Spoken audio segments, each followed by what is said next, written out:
Donald Trump says he now has a plan to step back from his company to run the country. He says he'll transfer business holdings to a trust run by his sons. He won't sell his stake in the company, and he insists there will be no conflict of interest. What I'm going to be doing is my two sons, who are right here, Don and Eric, are going to be running the company. They are going to be running it in a very professional manner. They're not going to discuss it with me. Again, I don't have to do this. They're not going to discuss it with me. And with that, I'm going to bring up Sherry Dillon, and she's going to go, these papers are just some of the many documents that I've signed, turning over complete and total control to my sons. Well, Attorney Sara Azari joins me here now for more on this. Okay, so it's all still a bit hazy and muddled exactly how this all will work. But from what we know from the news conference on Wednesday, does this all go far enough, maybe not in a legal sense, but, you know, to protect the president from allegations of corruption or even the appearance of corruption? I don't think so. I think it's very murky, John. It's murky, and it actually, to me, it goes even beyond that. It smells, walks, and talks conflict of interest and a constitutional violation. And the reason is because he's not giving up his ownership in the Trump organization and the assets. He's putting them in a trust that's not a blind trust. It's a trust run by his two sons, and he says that he's doing it in a very professional manner because they're not going to talk about it. But how do the American people know that when the Trump family is sitting around the dinner table, that they're going to talk about the weather and everything else, right, but not about the business dealings of the organization? So the break and the distance that he's creating, the buffer that he's trying to say that he's created, is simply not clean enough. You know, much like the Mexican wall, right, it needs to be a wall, literally, okay, metaphorically. With that in mind, I mean, because the accusation here is that there's a lot of smoke and mirrors going on with this arrangement. So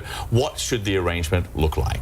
The arrangement should be a blind trust. Either he needs to divest these business interests, which he doesn't want to do. He doesn't want to, you know, short sale of his assets, or he needs to create a blind trust where he has no relationship with the trustees and the beneficiaries, where they're not his associates, they're not his family members, and then he can say that he has absolutely nothing to do with the business dealings of the organization. The lawyer said today they can't sell it because it would be a fire sale, and they take a huge hit. So, I mean, he can sell it, right? He can. He just loses a lot of money. It's just going to cost him a lot of money, because once the Trump name is removed from these assets, it's not worth as much. Okay, well, Donald Trump said he could, if he wanted, he could remain Trump CEO, and he could also be President Trump. Listen to this. I could actually run my business and run government at the same time. I don't like the way that looks, but I would be able to do that if I wanted to. I'd be the only one that would be able to do that. You can't do that in any other capacity. But as a president, I could run the Trump organization, great company, and I could run the country. I do a very good job, but I don't want to do that. It's a great company. I mean, legally, he's right, though, isn't he?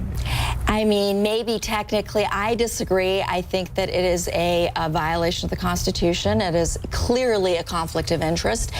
The President of the United States, or any country for that matter, has to put the interests of that country first. And he's dealing with a business that is sprawling globally, with all kinds of monies coming in, and there's just no way that he could do both of those things. The reason he says that, you know, I just don't like the way it looks, because it is a conflict. It is a conflict. Okay. And anyway, one of the issues is this emoluments clause, which is in the Constitution. Correct. This is the part of the Constitution which deals with the president not receiving foreign titles or salary, as an anti-bribery, exactly, from a foreign government. His lawyers came up with a workaround, in particular with relation to the Trump hotels and any money they may receive from foreign governments. Listen to this. We are announcing today that he is going to voluntarily donate all profits from foreign government payments made to his hotels to the United States Treasury. This way, it is the American people who will profit. Does that work? No, I can appreciate her attempt to make that work, but it doesn't, because the minute those revenues are generated and remitted by the foreign state, there goes the violation of the constitutional Well, technically, clause. Because he has received them before giving them to the Treasury. Correct, before it's turned over to the U.S. Treasury. So that little step that they're going to actually, you know, it's going to be to the benefit of the American people, doesn't really absolve the illegality under the Constitution.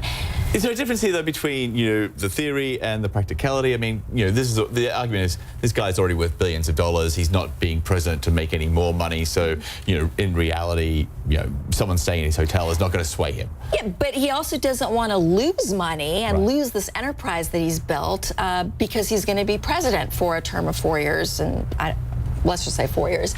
Maybe 8. He also maybe 8, but let's start with 4.